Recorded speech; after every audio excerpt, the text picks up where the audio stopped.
बहुत सारे लोग या यंग जनरेशन क्वेश्चन करती है या खुद से भी कंफ्यूज्ड होती है कि ऑस्बिल्डिंग के लिए जाना चाहिए या मास्टर्स के लिए जहाँ पे जर्मनी में एडमिशन लेना चाहिए। दोनों में कौन से रास्ते जो हैं वो बेटर हो सकते हैं उनके लिए। आज इस वीडियो में हम एक कंपैरिजन करेंगे ऑस्बिल्डिंग वर्सेस यूनिवर्सिटी या मास्टर्स। इसमें मैं कोशिश करूंगा कि अपनी जो भी एक्सपीरियंस या यहाँ पे रहते हुए मैंने देखा है या जो मैंने सीखा है उस हिसाब से एक अपना कंपैरिजन जो है वो आपको दे सकूं, ताकि आप लोग डिसाइड कर सकें कि आप के लिए कौन सा रास्ता जो है वो बेटर हो सकता है। सबसे पहले हम बात कर लेते हैं ऑस्बिल्डिंग की रिक्वायरमेंट की। ऑस्बिल्डिंग के लिए ब्लॉक अकाउंट नहीं चाहिए, लेकिन ऑस्बिल्डिंग के लिए लैंग्वेज जो है वो चाहिए और लैंग्वेज का लेवल मिनिमम जो है वो B1 होना चाहिए।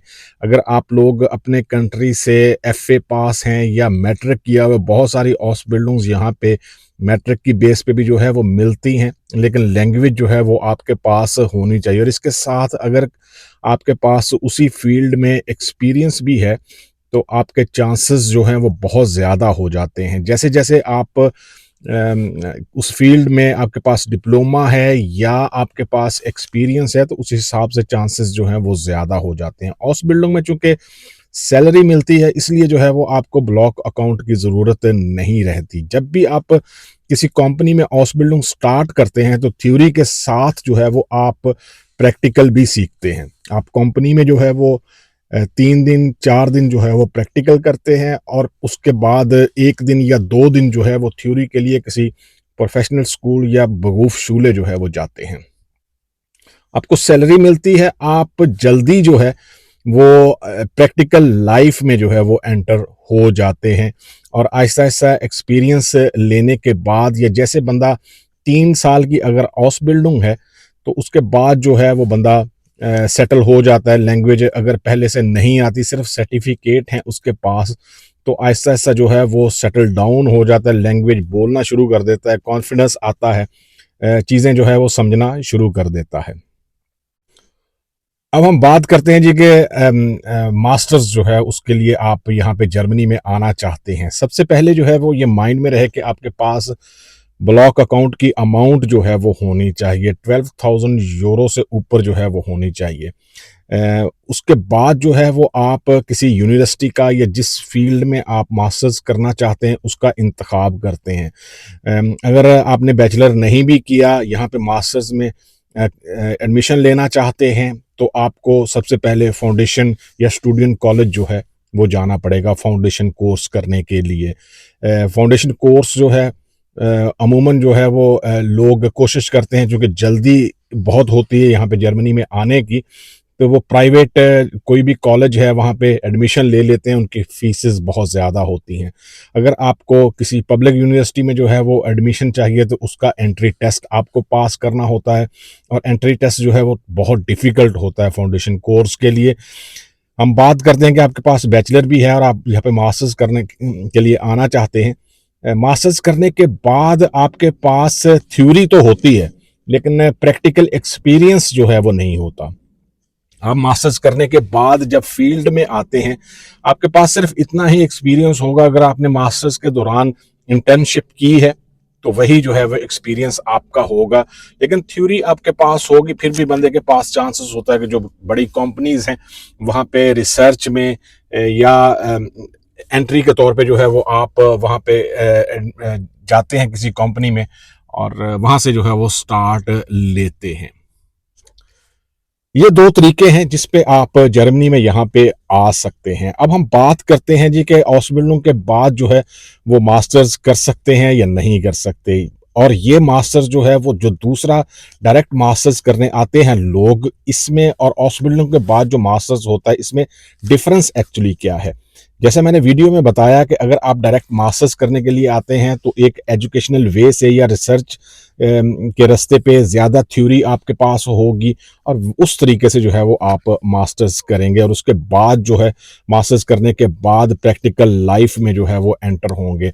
ऑसबिल्डिंग के बाद जो मास्टर्स होता है आपके पास 3 साल की ऑसबिल्डिंग होनी चाहिए और ये ऑसबिल्डिंग के बाद जो मास्टर होता है जिस फील्ड में आपने ऑसबिल्डिंग की है उसी में जो है वो आप मास्टर्स जो है वो कर सकते हैं। इसमें टाइम थोड़ा इसलिए ज़्यादा लगता है कि 3 साल आपको ऑसबिल्डिंग के लिए चाहिए और अगर आप बिल्कुल फ्रेश थे तो यहाँ पे पहले ये कानून था कि आपको एक्सपीरियंस जो है वो लेना पड़ेगा वो एक्सपीरियंस लेने के बाद ही आप जो है वो मास्टर्स के लिए एप्लीकेशन दे सकते थे। ईहाका के थ्रू जो है वो मास्टर्स होता है या अगर आपकी ऑसबिल्डिंग जो है वो हंडवैक्स कमर के अंडर थी तो वहाँ से जो है वो इजाज़त लेनी पड़ती है। ये एक सिर्फ ईमेल होती है, इसके ज़रिए आपको इजाज़त मिल जाती है कि आप मास्टर्स के लिए एलिजिबल हैं और आप एडमिशन ले सकते हैं। अमूमन जो लोग ऑसबिल्डिंग के बाद मास्टर्स करते हैं वो ऑनलाइन या वीकेंड पे जो क्लासेस होती हैं उनमें करते हैं। जैसे अगर मैं अपनी एग्जांपल दूं तो जब मैंने मास्टर्स स्टार्ट किया उस वक्त कोरोना टाइम था और मैंने ऑनलाइन जो है वो किया था। सैटरडे को जो है वो 8:30 बजे से लेके 5 बजे तक जो है वो क्लास होती थी और ऑनलाइन मास्टर्स करना बहुत मुश्किल है। आप सारा दिन जो है वो लैपटॉप के सामने बैठे रहेंगे और वहाँ पे जो खाने की ब्रेक होगी या कुछ और 10 to 15 मिनट्स की ब्रेक होगी, उसके अलावा कुछ नहीं होता, आप वहाँ से हिल भी नहीं सकते।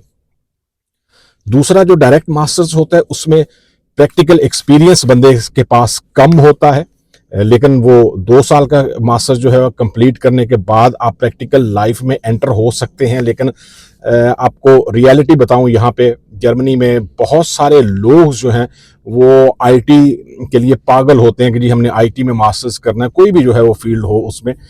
लेकिन यहाँ पे आईटी की जॉब्स जो है वो मिलना इतना मुश्किल है, लोग इतना जो है वो स्ट्रगल करते हैं मास्टर्स करने के बाद क्योंकि उनके पास जर्मन लैंग्वेज नहीं होती। वो इंग्लिश में मास्टर्स करते हैं और जब वो प्रैक्टिकल लाइफ में एंटर होते हैं तो जो कंपनीज हैं उनको जर्मन लैंग्वेज चाहिए क्योंकि यहाँ पे हर बंदा जो है वो जर्मन बोलता है। कंपनीज में जो इंटरनेशनल कंपनीज होती हैं यहाँ पे इंग्लिश में आप जॉब कर सकते हैं या जॉब ले सकते हैं। वहाँ पे स्कोप बहुत कम होता है कि एक जॉब है तो उसके पीछे जो है वो 10 बंदे जो है वो खड़े होंगे। ये रियलिटी है यहाँ पे जर्मनी में। आप लोग खुद से फैसला कर सकते हैं कि किस जो है वो रास्ते से आपने जर्मनी में आना है। आप को ऑसबिल्डिंग में टाइम ज़्यादा लगेगा मास्टर्स करने में, लेकिन आपको ब्लॉक अकाउंट नहीं चाहिए। आपके पास लैंग्वेज होगी तो आप ये गेस करें कि जब आप आएंगे तो 1 साल में 2 साल में या जब तक आपकी ऑसबिल्डिंग जो है वो ख़त्म होगी तब तक आप सेटल डाउन हो जाएंगे। लैंग्वेज आपको आती होगी, हॉस्पिटलों के बाद जॉब की कोई प्रॉब्लम नहीं रहती। कंपनी खुद से जो है वो जॉब ऑफर कर दी है क्योंकि आपने 3 साल कंपनी में स्पेंड किए हैं और कंपनी ने 3 साल आप पर इन्वेस्ट किया है। तो जॉब ऑफर जो है वो कंपनी एब्सोल्यूट प्रूफ से 6 मंथ पहले जो है वो आपको दे देती है।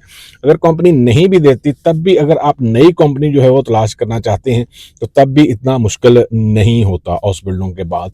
लेकिन मास्टर्स करने के बाद, डायरेक्ट मास्टर्स करने के बाद जो है वो यहाँ पे जॉब की बहुत सारी प्रॉब्लम्स होती हैं। अगर आप सही से रियलिटी जानना चाहते हैं तो मैं आपको एक टिप देता हूँ। आप जर्मनी में जो फेसबुक के बहुत सारे ग्रुप्स बने हुए हैं यहाँ पे, अगर आप उनमें लोगों की क्वेश्चंस या उनका जो सूरत हाल है यहाँ पे उनके बारे में पढ़ सकते हैं। आपको आइडिया हो जाएगा कि यहाँ पे डायरेक्ट मास्टर्स करने के बाद क्या सूरत हाल है और ऑसबिल्डिंग करने के बाद जो है वो क्या सूरत हाल है। ये मेरा कंपैरिजन है, मैं इसको इस तरह देखता हूं, लेकिन आपकी राय जो है वो शायद डिफरेंट हो सकती है। आप कमेंट में अपनी राय जो है वो दे सकते हैं कि कौन सा तरीका आपके लिए बेटर है, या अगर आपके कोई क्वेश्चंस हैं तो आप कमेंट बॉक्स में जो है वो पूछ सकते हैं। मैं कोशिश करूंगा कि आप लोगों के आंसर जरूर दूं आपको और जो भी कंफ्यूजन है वो दूर करने की कोशिश करूं। मिलेंगे किसी दूसरी वीडियो में, दुआओं में जरूर याद रखें। अल्लाह हाफिज।